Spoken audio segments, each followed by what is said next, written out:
संशोधन वापस करो, संशोधन वापस करो, संशोधन मंजूर नहीं। वक्फ एक्ट के विरोध में निकला कैंडल मार्च, सरकार से वक्फ कानून वापस लेने की है मांग। खबर है मोतिहारी से, जहां मोतिहारी में वक्फ संशोधन अधिनियम 2025 के खिलाफ तहरीक-ए-वतन द्वारा एक शांतिपूर्ण कैंडल मार्च का आयोजन किया गया। आयोजकों का कहना है कि यह अधिनियम असंवैधानिक है और देश के अल्पसंख्यकों के मौलिक अधिकारों का उल्लंघन करता है। शुक्रवार शाम 5 बजे ज्ञान बाबू चौक पर लोग हाथों में तख्तियां और मोमबत्तियां लिए एकत्रित हुए। वहां से रैली मीना बाजार होते हुए गांधी चौक तक प्रशासन की मौजूदगी में शांतिपूर्ण ढंग से संपन्न हुई। रैली का नेतृत्व तहरीक-ए-वतन का अध्यक्ष सैयद मोहम्मद हसन और सचिव माहिरुख हसन ने किया। इस अवसर पर कई सामाजिक और राजनीतिक संगठनों के प्रतिनिधि भी उपस्थित रहे। गांधी चौक पर वक्ताओं ने अधिनियम को अल्पसंख्यकों की धार्मिक स्वतंत्रता के विरुद्ध बताते हुए इसे अविलंब वापस लेने की मांग की, अन्यथा 29 जून को पटना गांधी मैदान मार्च करने की बात कही। इस रैली में सैयद मोहम्मद हसन, माहिरुख हसन, प्रभुदेव यादव, शबनम खातून, सुहेल शाहिद और डॉक्टर शाहरुख हसन जैसे वक्ताओं ने अपने विचार व्यक्त किए। अन्य प्रमुख उपस्थित जनों में अशोक कुशवाहा, जीतलाल सहनी, साजिद सलीम, इजाज मुमताज, जुबैर सैफी सहित कई सामाजिक कार्यकर्ता शामिल रहे। रैली के अंत में सभी ने वक्फ एक्ट के खिलाफ संवैधानिक संघर्ष जारी रखने की शपथ ली। मोतिहारी से प्रभाकर निराला, समाचार दर्पण। हमारी हिंदू मुस्लिम एकता का नारा लगाने वालों को बुला दो, भारतीय एकता जिंदाबाद का नारा लगाने वालों को दोबारा से जिंदा कर दो। नफरत के बुनियाद पे बने काले कानून को मिटा दो। ये काला कानून वक्फ का, ये उसी नफरत की बुनियाद पे बना है जिस नफरत की बुनियाद पे ये काला कानून बनाया गया है, जिसको हम कतई भी बर्दाश्त नहीं कर सकते हैं। वक्फ का मतलब है कि अल्लाह के नाम पर कोई जमीन दान कर दिया जाए गरीबों की मदद के लिए, तो वो जमीन अल्लाह की मिल्कियत हो जाती है, न उसको बेच सकते हैं न उसको खरीद सकते हैं। अब सरकार ने जो दूसरी बात ये कि जितनी भी यूनिवर्सिटीज हैं, जैसे अलीगढ़ मुस्लिम यूनिवर्सिटी है, जामिया यूनिवर्सिटी है, नदवतुल उलमा है, दारुल उलूम देवबंद है, और जितनी मस्जिदें हैं, जितने मदारिस हैं, जितने कब्रिस्तान हैं, वो सब के सब वक्फ की जमीन पर है। अगर ये बिल पास हो जाता है, सुप्रीम कोर्ट से निकल जाता है, तो समझिए कि ये तमाम जमीनें सरकार कब्जा कर लेगी, तमाम कब्रिस्तान पर कब्जा कर लेगी, अपने दोस्तों को दे देगी। वो लोग एक एक कब्र 25,000 50,000 में बेचेंगे। हिंदुस्तान में आज तक हम लोगों ने कब्र की जमीन नहीं खरीदी है। यूरोप अमेरिका में कब्र की जमीन बिकती है, लेकिन हिंदुस्तान में ऐसा नहीं है। अगर ये बिल पास हो गया तो कब्रिस्तान से सरकार का कब्जा होगा। आप अपनी मुर्दों को दफन करने के लिए 25,000 50,000 में एक कब्र खरीदेंगे। क्या ये दुरुस्त है? तो ये कानून जो है काला कानून सरकार ने लाया है ताकि तमाम जमीनों पर कब्जा कर ले, ईदगाह की जमीन कब्जा कर ले, मस्जिद मदरसा की जमीन कब्जा कर ले। दूसरा कानून जो सरकार ने बनाया है वो ये है कि जो वक्फ बाय यूजर, यानी जो जायदाद पुरानी है, 400 साल पुरानी मस्जिद है, कोई ईदगाह है, कोई मदरसा है, वो सरकार कहती है कि इसका कागज लाइए। इतना पुराना कागज कौन दिखाएगा? और कागज नहीं है तो फिर वो सरकार की जमीन हो जाएगी। दूसरा पेच ये फंसाया है कि अगर आपके पास कागज है और उस पर किसी का दावा हो गया तो फिर आपका कागज एक तरफ, वो वक्फ की जमीन नहीं रहेगी, सरकार की जमीन हो जाएगी। अब हमारे पास कागज है जमीन का और सरकार खुद ही दावा कर देगी कि ये जमीन तो सरकार की है, तो सरकार की हो जाएगी। गरज ये कि आप किसी तरह से अपनी जमीन की हिफाजत नहीं कर सकते हैं, सारी जमीनें सरकार के लिए। हमारे लिए कब्रिस्तान नहीं बचेगा, ईदगाह नहीं बचेगा, मस्जिद और मदरसा नहीं बचेगा, यूनिवर्सिटी कॉलेजेस नहीं बचेंगे। जब कुछ नहीं बचेगा तो हम अपने धर्म को मान सकते हैं। मस्जिद नहीं रहेगी तो हम कहाँ इबादत करेंगे, कहाँ पूजा करेंगे?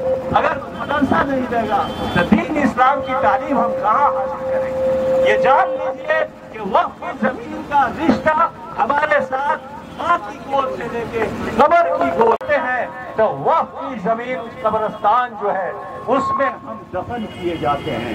तो माँ की गोद से लेकर कब्र की गोद तक हमारा रिश्ता वक्त के साथ है। इसलिए ये मामला बहुत संगीन है। ये कानून संविधान के खिलाफ है, आर्टिकल 14 के खिलाफ है। मिसाल के तौर पर जैसा कि हमने बताया, ये लिमिटेशन एक्ट ये वो ऐड किया है वक्त के कानून में सरकार ने कि 12 साल अगर वक्त की जमीन आपके पास है तो आप ही की हो जाएगी। ये लिमिटेशन है। ये एक्ट किसी भी इंडोमेंट किसी भी वक्त के अंदर नहीं है। तो हमारे वक्त में क्यों शामिल किया, मुस्लिम वक्फ बोर्ड में क्यों शामिल किया? ये आर्टिकल 15 के खिलाफ है। सरकारें जाती हैं, हुकूमतें बार बार कभी इस पार्टी का बनती हैं, कभी उस पार्टी का बनती हैं, लेकिन हमारा संविधान जो बाबा साहेब भीमराव अंबेडकर के रहबरी में बना था, उस संविधान के लिए जितने भी हिंदुस्तान के इंसाफ पसंद लोग हैं अपनी लड़ाई लड़ रहे हैं, अपनी जान को कुर्बान करने के लिए तैयार हैं, इससे पीछे नहीं हटेंगे। ये चंपारण की सरजमीन से कण कण से जर्रे जर्रे से इनकलाब पैदा होता है। हमारे गांधी जी के प्रतिमा है, यही चंपारण की सरजमीन है कि गांधी को महात्मा बना दिया है। इस सरजमीन से यह जो सत्याग्रह शुरू हुई थी, इस तरह यह एहतजाज है, तहरीके वतन पूरे हिंदुस्तान में जाएगी और इससे हम पीछे नहीं हटेंगे। अभी तो हम लोग शुरुआत किए हैं। मैं अपने नौजवान भाइयों से, बच्चों से, साथियों से मैं ये कहना चाहती हूँ कि अल्लामा इकबाल लिखते हैं, नहीं तेरा नशेमन कसर सुल्तानी के गुंबद पर, नहीं तेरा नशेमन कसर सुल्तानी के गुंबद पर, तो शाहीन है बसेरा कर पहाड़ों की चट्टानों में। इसी के साथ मैं अपनी बात को खत्म करो, धार्मिक स्वतंत्रता के अधिकारों पर हमला बंद करो, देश के संविधान और लोकतंत्र के लिए लड़ाई में आगे बढ़ो, देश के संविधान को बचाने के लिए लड़ाई में आगे बढ़ो। ये तहरीके वतन की तरफ से एहतजाजी रैली निकाली गई है जो ज्ञान बाबू चौक से शुरू होकर गांधी चौक मीना बाजार के पास आई है और तहरीके वतन का मुतालबा है कि जहां भी जुल्म हो उस जुल्म के खिलाफ आवाज उठाई है। ये वक्फ एक्ट 2025 जो सरकार ने बनाया है, इस एक्ट से मुसलमानों की तमाम ज़मीनें जो वक्फ से वाबस्ता हैं उनको सरकार हड़प लेने के लिए बनाया है। ये कानून के ज़रिए एक डकैती है। मैं ये कहना चाहता हूँ कि वक्फ के माने होता है अल्लाह के नाम पर कोई जायदाद दान कर देना, और जो अल्लाह के नाम पर जो चीज़ दान की जाती है वो अल्लाह की मिल्कियत होती है, उसको न बेचा जा सकता है और न खरीदा जा सकता है। तो वक्फ की ज़मीन हिंदुस्तान में तकरीबन 10 लाख एकड़ है और उसी पर हज़ारों मदरसे हैं, हज़ारों स्कूल और कॉलेजेस हैं और कब्रिस्तान है, ईदगाह है, हॉस्पिटल है, अलीगढ़ मुस्लिम यूनिवर्सिटी है, जामिया यूनिवर्सिटी है, दारुल देवबंद है, दारुल नदुल उलमा है, मसाजिद, मदारिस, कब्रिस्तान, खानकाह सब वक्त की ज़मीन है। अब जो सरकार ने ये संशोधन किया है कि जो भी वक्त की ज़मीन है वो डीएम फैसला करेगा, यानी पूरा पावर दे दिया है कि डीएम अगर कहता है कि ये ज़मीन वक्फ की है तो माना जाएगा, अगर कहता है कि ये ज़मीन सरकार की है तो सरकारी होगी। तो ये डीएम कोई जज नहीं है, फैसला जज करता है, जुडिशियल बॉडी कोर्ट है, डीएम जुडिशियल बॉडी नहीं है, लेकिन ये मनमानी है कि उसको ये पावर दे दिया गया। और उस पावर को अगर सरकार डीएम कह देता है कि ये सरकारी जमीन है तो आप हाई कोर्ट में, सुप्रीम कोर्ट में कहीं चैलेंज नहीं कर सकते।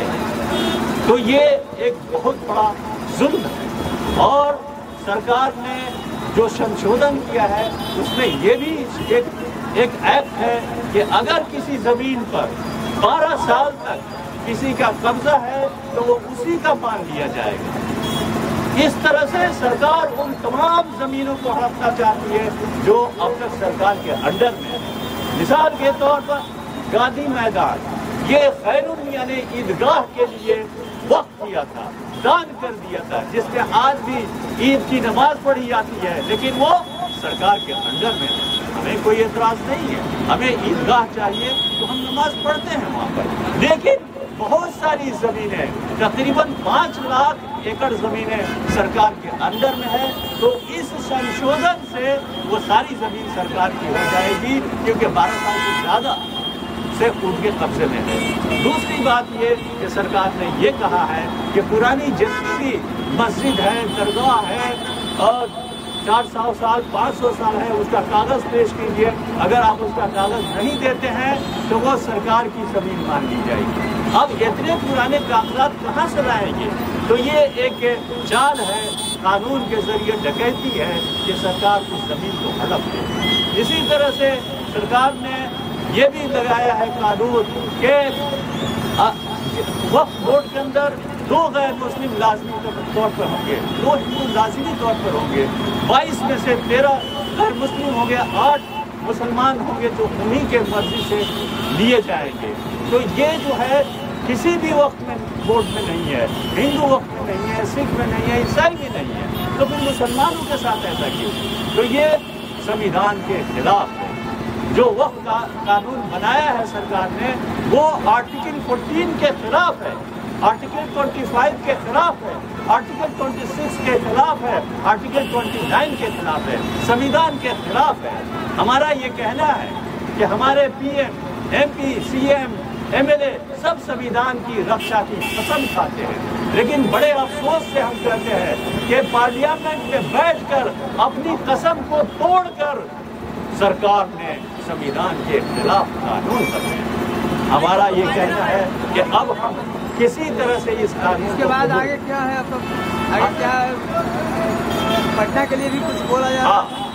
तो ये लड़ाई लंबी है और जब तक चलेगी तब तक हम लड़ते रहेंगे। हम सरकार के सामने झुकेंगे नहीं और ये काला कानून संविधान को वापस लेना पड़ेगा। अगर नहीं लेती है तो हमारी लड़ाई जारी रहेगी। हम 29 तारीख को पटना में वक्त संशोधन के खिलाफ एक बहुत बड़ा रैली, बहुत बड़ा जलसा गांधी मैदान में होगा। हम तमाम लोगों से कहते हैं कि वो उस जलसे में गांधी मैदान में 29 तारीख को जाएं और अपना एहतजाज दर्ज कराएं। सैयद मोहम्मद हसन नदवी, हम तहरीक वतन के सदर हैं, उसके प्रेसिडेंट हैं और हम इस तहरीक को जारी रखेंगे जब तक कि ये काला कानून वापस नहीं होता है।